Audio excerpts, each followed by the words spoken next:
Hello and welcome to my Premier League predictions video for the 2020-21 season. We're just 9 days away now. Can you believe it? That break that we've had after coronavirus has gone so quickly, but we're 9 days away from arguably the greatest Premier League season in prospect in a very long time. The lineup of the teams this year is absolutely mind-blowing. A big team like Leeds coming back into the division, Premier League old boys, West Brom coming in there, and even an exciting team like Fulham being in there. And of course, my favourite team, Brighton, have made it for a fourth consecutive season for the second time only in their entire history in the top flight of English football. A very exciting season ahead makes my task of predicting it extremely difficult because it's going to be extremely competitive in my opinion. But hopefully we can beat my predictions last year. I only got one team right, and that was Brighton. So at least I know my team, but I didn't exactly do very well with the rest. I think it kind of sums it up that I put Sheffield United in 20th and they finished 9th, and they almost got a European spot. So hopefully I do better than last year. If you want to find out where your team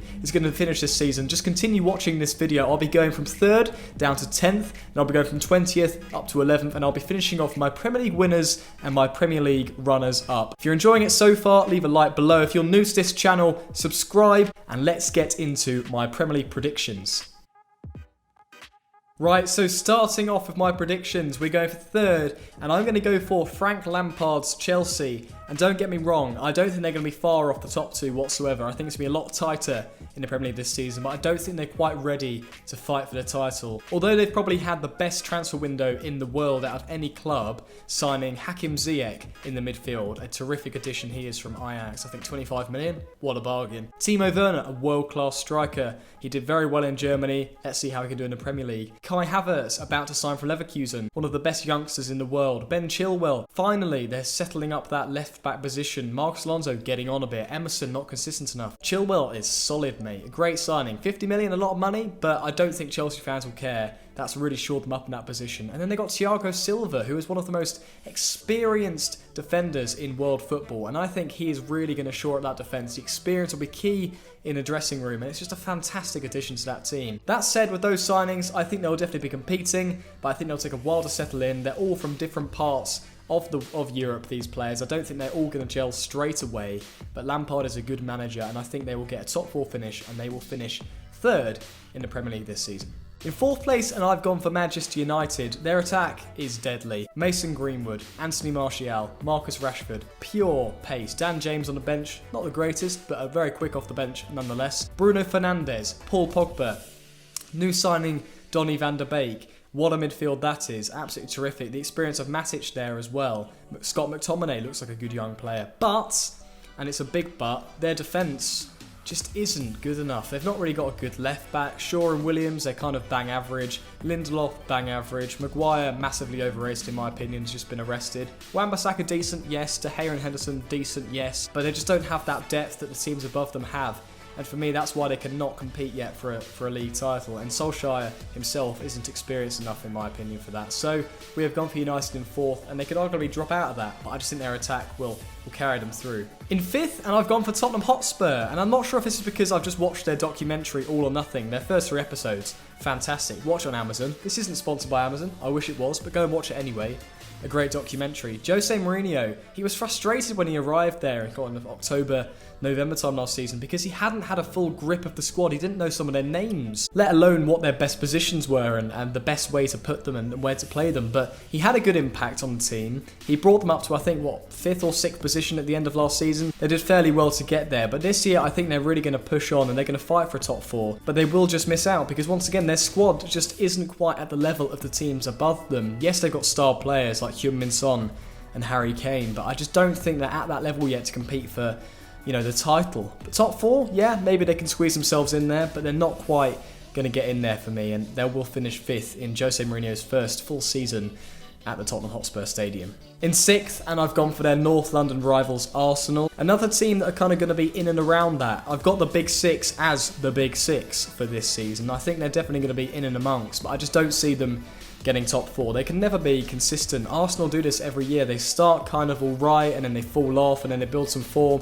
and they fall off. I think it's going to happen again. Yes, a new manager in Arteta, his first full season, just like Jose Mourinho. But I just don't see them really getting for a title, let alone top 4. So for me, Arsenal in 6th place. A couple of decent additions in defence has definitely shored them up, but I just don't see them beating the likes above them. In 7th, and yes, it's a bit boring to put them there again, but I'm going for Wolverhampton Wanderers. Nuno has built a very solid team there. Very consistent, good squad depth, a fantastic attack with Jimenez, Jota and Traore. Traore, by the way, who's been gathering interest, and Jimenez, to be fair, from an array of clubs from around Europe. I think they've been talking about an £80 million price tag. A fantastic player. His pace is just so dangerous. In the midfield, good depth. Defence, good depth. Johnny's injured at the moment. That kind of hurts them. They've lost Doherty, and that's kind of the reason why I think they're not going to compete for a top 4. But I think they'll get European football again. 7th place, very consistent, as Wolves are. I will put them 7th this season, but if they can make a couple more additions before the end of this transfer window,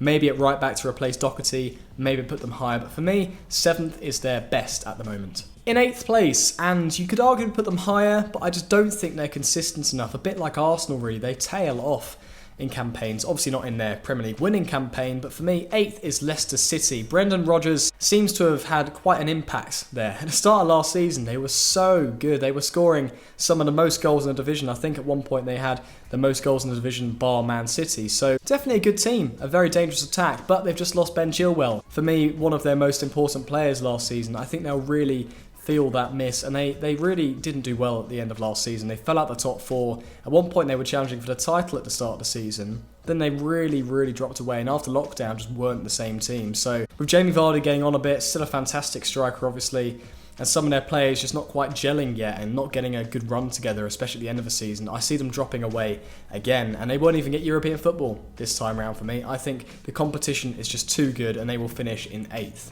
In 9th, I have gone for Everton, another fantastic side, and the signings they've made, they could maybe even compete with Chelsea for the best transfer window if they get these deals across the line. Alan from Napoli, James Rodriguez coming in and really boosting that attacking midfield, the best player at the 2014 World Cup. Not been consistent in recent years, but I think for Everton, a great addition. Doucouré from Watford, I think if they play him further back, I think Watford played him way too far forward. If he sits quite further back for Everton, which I believe he will, that's another great addition. Got Lee in the line, got Calvert-Lewin, who looks like a different player under Ancelotti. Richarlison, a very good player indeed. The only thing that kind of tells me that maybe they won't finish higher than 9th is one, their inconsistency to put results together, and then you've got Jordan Pickford, who has been Mr. Unreliable, especially at the end of last season, and the defence, the depth just isn't there for me. God knows how Michael Keane, by the way, got in that England team. I don't think he's a very good player at all. Lewis Dunk, bit biased from a Brighton fan's perspective, but he should have definitely been in there instead. But going back to the prediction, 9th place is the best that Everton will do in my opinion this season, although they're making some very good signings. Rounding off the top 10 with Southampton, and after their 9-0 defeat to Leicester last season, I think a lot of people thought maybe they're relegation fodder, but Hasenhüttl somehow performed a miracle and he turned that season around for them. I think they just narrowly missed out on a top 10 finish last season. Danny Ings was on fire, he nearly won the Golden Boot. James Ward-Prowse has been given an England call-up, and that's for good reason. They've got a really strong core to that squad. A decent young right-back in Carl Walker-Peters, they've now got on a permanent deal. But I just don't see their squad depth being quite at the level of the teams above them. But I think a top half finish, Saints fans let me know if I'm right or wrong here, but I think a top 10 finish will be very good for you, and I think that is where you will finish in 10th position. Right, so now we've done the top 10, I'm going to move straight onto my relegation candidates. I'm going to go from 20th position up to 11th, and I'll finish off the video with my winners and my runners-up in the Premier League. But in 20th this season, and I wish I could look past them, I quite like them as a club, I quite like the away day there, but it is Fulham. I just don't see them going anywhere higher than 20th this season. They're going to finish rock bottom in the Premier League. They have not made enough signings so far. I think they got the weakest side heading into the Premier League. They came up through the playoffs. They got Anthony Knockaert, who I absolutely love, a Brighton legend in my opinion, but I just do not see them getting any higher than 20th. Maybe they might finish 19th or 18th, but relegation fodder for me, unfortunately, and they will finish rock bottom in the Premier League in my opinion. In 19th, and I have gone for West Bromwich Albion, one of the Premier League old boys. I quite like them in the Premier League, but it does get a little bit boring and repetitive when they're in there. It's not the best away day, and the games kind of always finish 0-0, 1-1, 2-1. I don't think there's very many exciting games, at least that Brighton have had at West Brom, maybe apart from our first win in the Premier League in our very first season a couple of years back. But West Brom for me, not a very exciting side. Another team that haven't made many transfers so far this summer. They've got, I think it's Dean Garner. He's now on a permanent transfer from West Ham, but they spent like 18 million on him, a club record transfer. They need to do more than that for me, otherwise they will get relegated. So at the moment, off the current evidence that we've got, I am putting them in 19th place in the Premier League. In 18th, and finishing off with the relegation fodder, and for me it's Crystal Palace. I think they're going to go down this season. They've been in the Premier League for so many years in a row now, but God knows how they've been staying up so long. It's probably the fact they've got Wilfried Zaha, their star player, but if it wasn't for them, who have they really got in that team that's a star player? Cahill, he's very experienced, he's a good leader, but he's getting on a bit. Who else have they really got in that team? Jordan Ayew? I know he scored the winner at the Amex. You can keep teasing me about that if you want, Crystal Palace fans, but I don't think your team is good enough to stay up this season, and I just can't look past you guys getting relegated, especially if Wilfried Zaha leaves. So, it might sound biased because I'm a Brighton fan and they're our rivals, but I'm putting Crystal Palace to be relegated in 18th place at the end of this season. In 17th, I've gone for Aston Villa, and I probably would have had them relegated if they'd lost Jack Grealish, but as I record this, he is still very much an Aston Villa player. He's just been awarded his first senior England call-up, and they've got quite a good kind of core of leadership in their side. They've got a fantastic fan base, a great club in the Midlands. I did enjoy my away day there last season until the 95th minute when Matt Targett scored to make it 2-1 to Aston Villa, but a great side. I think their kind of competitiveness, their desire to win, their fan base being behind them, especially when we're probably going to have fans back in kind of November, December time, I can see that pushing them through, and Jack Grealish is just going to keep getting better and better as he gets more Premier League experience. So for me, even though they've not made a great deal of signings, they're kind of, I think they've just got Matty Cash, a right back from Nottingham Forest. That's a decent signing. If they could do more business like that, I see Aston Villa staying in the Premier League, and that's why I've got them kind of squeezing into the safe zone in 17th place. In 16th, and it's so difficult to predict this season, you could even put this team maybe lower down, they might even get relegated, it's Newcastle. Newcastle fans were in heaven when they thought the takeover was going to happen a few months ago, but it dragged on and on and on, and then in the end, the Saudis just pulled out of the deal, and they have not got their dream takeover. Mike Ashley's still there. The fans are annoyed. I don't think they particularly want to go to the ground and give Mike Ashley any more money. They've not made any major signings this summer. They've got some key players in there, but for me, their depth and just their squad on the whole isn't good enough to compete for any more than this. They're going to be in a relegation battle, but once again, it's that fan base. Even though they hate Mike Ashley, I think they'll be there until the bitter end, especially if they're in a relegation battle. So I think they'll stay up this season. A few star players in there. They will finish 16th. In 15th, and they should probably finish higher than this on paper with the squad that they've got, some really expensive signings over recent years, but it's West Ham United. Last year they were in a relegation battle with Brighton, and just right at the end they kind of squeezed themselves out with a couple of good results under David Moyes. I don't see them finishing much higher than last season. I think they might kind of scrape away from the relegation battle, or they might kind of just fall into it towards the end. But it's just that consistency. They don't have it. It's very West Ham, isn't it? They seem to have such a great team, but they just can't put the results together and put a good run together unless it's right at the end to keep them in the Premier League. So they will stay again. They will survive, but I don't think they're going to even compete for mid-table. For me, West Ham will finish in 15th position. In 14th, and I wish I could put them lower because I'm not particularly a fan of these guys, but Leeds United, I think Bielsa is a fantastic coach. Thank you very much for helping Ben White to develop. Hashtag free Ben White. He's not your player, guys. He is ours. He's just signed a new 4-year deal. Just thought I'd put that in there. And he's number 3. So change the hashtag free Ben White to hashtag 3 Ben White. But apart from the Ben White shenanigans, you've signed a decent German international centre-back. You've got Rodrigo up front, the Spanish striker who I think starts for Spain. So that's a pretty good addition for you. And you look like you're about to sign a few other decent players as well. You're spending the cash. But that happened with Fulham a couple of years ago. They spent big and they went straight back down. So who knows, that could happen. But I think under Bielsa's management, you've got just enough to stay up this season and maybe kind of, go out of that relegation battle. And that is why I've got you in 14th position this season. In 13th, and I might even see them drop lower. I'm in Sheffield, I'm at university, but Sheffield United in 13th, I think they'll kind of have that second season syndrome. They kind of dropped off towards the end of last season. A lot of people thought they might get the European dream. They didn't. They finished 9th. Still a very good finish for them. I think they finished on 54 points or 56. That's incredible for Sheffield United, who came up and, well, I put them 20th in my last season's predictions, so well done to them. But I just don't see them reaching the heights of last season. I don't think they'll be in a relegation battle.